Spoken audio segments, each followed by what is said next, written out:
D, the Big D, the D-ster. Oh boy, I've been wanting to talk about this one for a while. One of the first fully 3D horror games. No static images, no pre-rendered backgrounds, just pure, unadulterated, low poly horror. But is it still scary? Let's jump in and find out.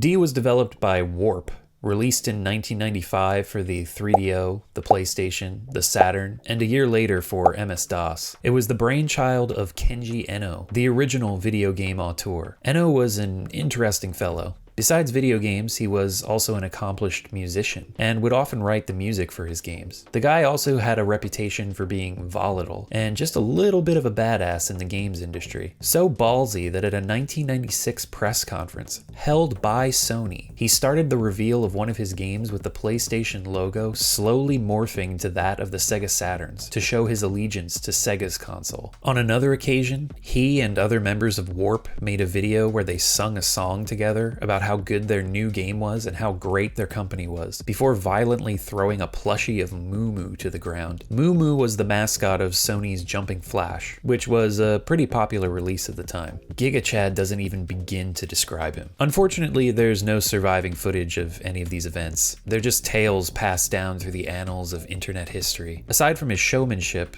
Eno had a knack for unconventional game design and technology-pushing ideas. Warp also had some other legends among its ranks, one of whom was none other than Fumito Ueda, who would go on to create Ico, Shadow of the Colossus, and The Last Guardian. I'll get to those someday. Sadly, Eno died of heart failure in 2013 due to hypertension, but goddamn if he didn't leave a legacy that lives on in the games he created. So what is D even about? In the opening cutscene, we're introduced to our protagonist, Laura Harris, who drives from San Francisco to Los Angeles after hearing news that her father, Dr. Richter Harris, a prominent physician and hospital director, has snapped and gone on a violent rampage inside his own hospital, killing both staff and patients. Laura goes to confront her father, and apparently the police just let her enter the hospital where a gunman has murdered and taken people hostage.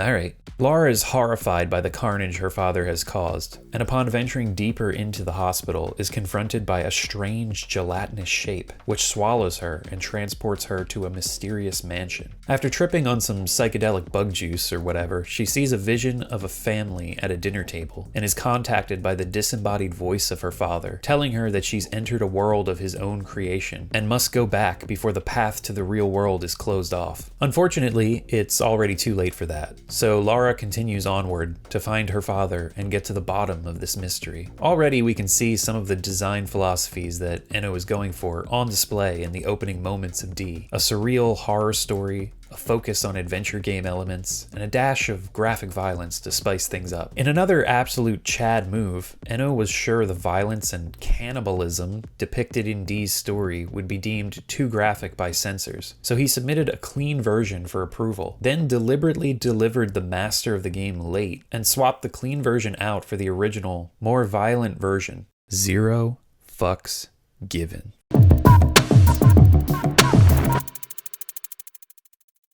Before getting into the actual game, the first thing I need to talk about with D is the North American packaging. This was just everywhere when this game was released. I remember seeing it in rental shops and game stores all over in the mid-90s, not knowing what the hell it was, but being both intrigued and horrified by it. It wasn't until years later that I actually sat down to play D, but the cover has always stuck with me. It's iconic. At the time of its release, D's visuals were highly praised. Nowadays, well, it's a game from '95. Smooth textures, low poly models, stiff animations, just perfect. There's a lot here that's still genuinely impressive too. Even though Laura's facial animations are nowhere near the realism that studios strive for today, she still has expressive features, and there's something about them that work in the confines of Dee's creepy setting. Some of her side glances and the horrified looks she gives have an uncanniness to them that enhances the atmosphere. It definitely lends a distinctive look to the game. The backgrounds and objects are all lovingly crafted. The lighting and the color choices give everything a creepy edge. Something about the lack of little details just adds a further layer of surrealism and uneasiness to everything. There's also a moment early on when you can see Laura's reflection, a rarity even in games today. There's a horror moment attached to this at first, but once you've triggered it, then you just get greeted by Laura's reflection in this room while wandering around. It's really unnerving.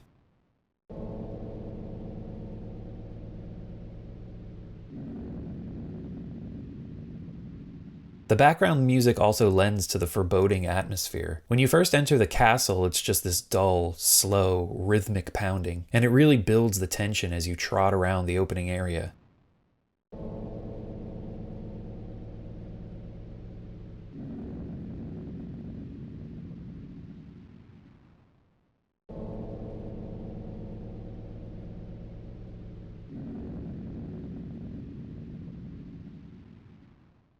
An outdoor setting later on features what I at first thought was the sound of wind, but upon closer listening, I realized was a low, bestial moan stretched and distorted. Every once in a while, a sharper howl could also be heard in the distance.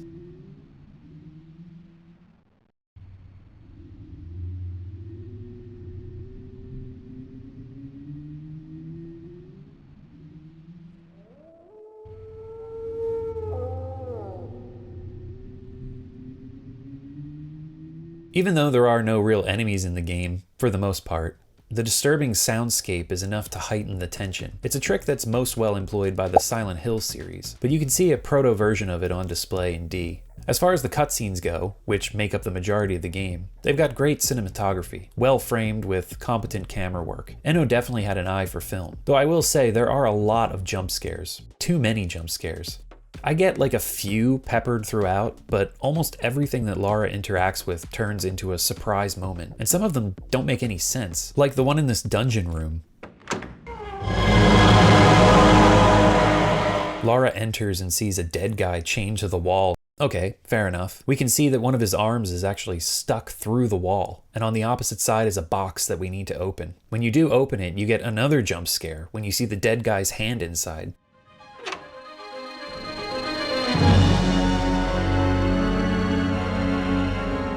Like Christ, Lara, what did you expect to be in there? Candy? And then there's the Indiana Jones ball trap at the end of disc 1. But why? It's so ridiculous. The door could have just locked behind her. Probably would have been even creepier. Instead, she gets chased by this giant ball that ends up blocking her from returning to the previous area. Again, it undercuts the mood, but at the same time, I kinda love it. It's just so stupid, but it adds to the game's unique vibe.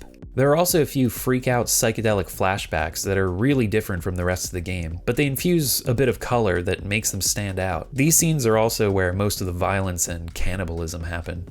Yum.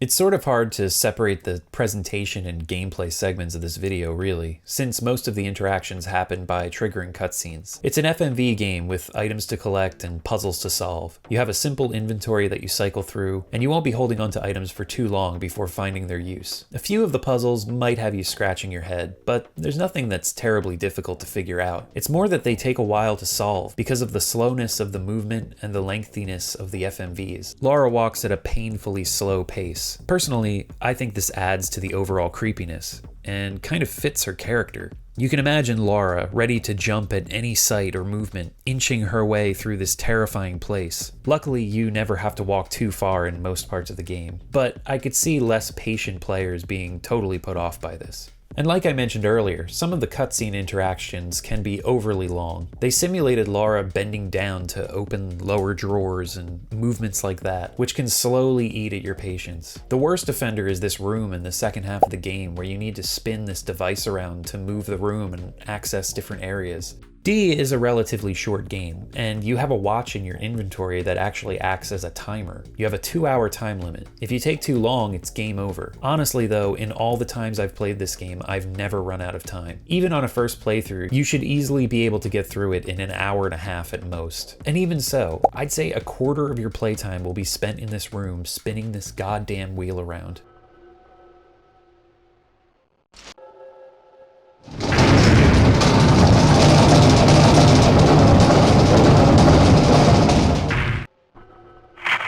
As I said before, there aren't any real enemies, but there is this one part where a suit of armor comes to life, and you have to basically do this QuickTime event to get past it. Otherwise, you'll get knocked down into a pit and have to try again. That can be a bit annoying. So it may sound like I don't really like this game from all the negativity in this segment. Yeah, I don't know, it's got some frustrating things about it, but I think overall the atmosphere and the strange story are what keeps D intriguing. So next, I'll talk about that story. If you want to check this game out for yourself, skip to this time. If not, let's get on with it.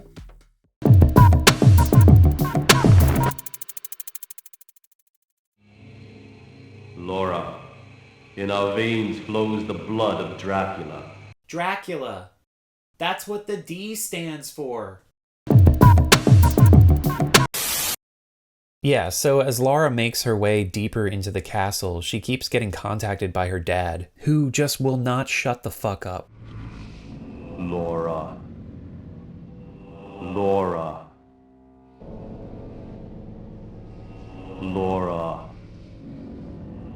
Laura. This is your father, Laura. Laura. Laura. Laura! Yeah, what, Dad? God! She also keeps tripping on these psychedelic bugs and sees more and more of what turns out to be a flashback of her stabbing her own mother, which may or may not have actually happened. But as her dad reveals later, the family has the blood of Dracula running through their veins, which apparently can take over and turn them into hysterical murderers. I mean, Laura does go sort of crazy at times, banging this dead guy's hand against the ground to get an item out at one point, and she finds this Derringer-like pistol that she just shoots out this perfectly good stained glass window with. I mean, come on. No appreciation for the finer things.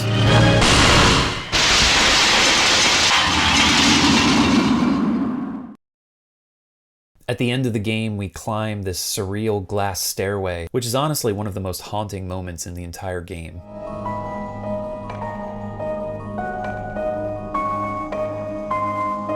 At the top, we run into Laura's father, in the process of being merged with the soul of Dracula. The time of change comes to all of his blood. It starts with lust for the strange. Well, hey, everybody needs a little strange now and then, if you know what I mean. Oh, God. And so Dracula emerges, and as everyone knows, the way you kill Dracula is to shoot him in the chest.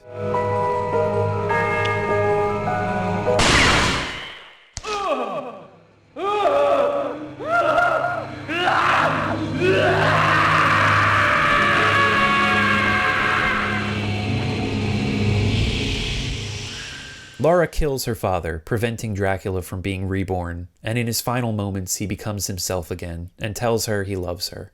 We then get the most epic butt rock song ever, and a bunch of photos of Kenji Eno and his band of misfits at work being badasses.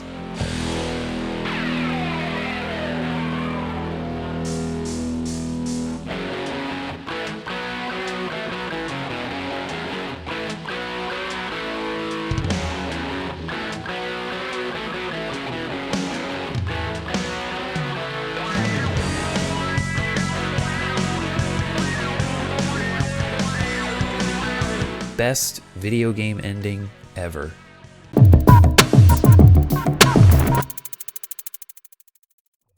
D is an iconic horror game that's fallen by the wayside thanks to the rise of survival horror and more tonally consistent horror games. But it's such a quirky masterpiece with its strange story, uncanny visuals, and genuinely creepy vibes, at times undone by its over-reliance on bombastic jump scares and a few, maybe too slow-paced segments. But it is still scary. Those moments spent slowly wandering around the dimly lit castle with just the foreboding background music and dense atmosphere to keep you company are legitimately unnerving.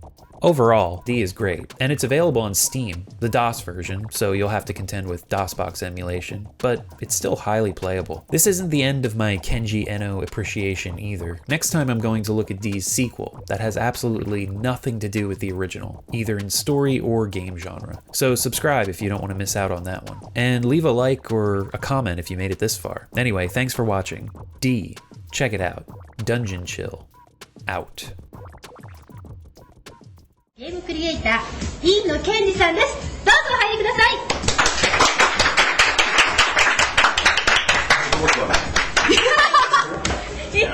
真ん中ですね。はい、どうぞ。いいね、これ。ざっくりしてるね。驚いた。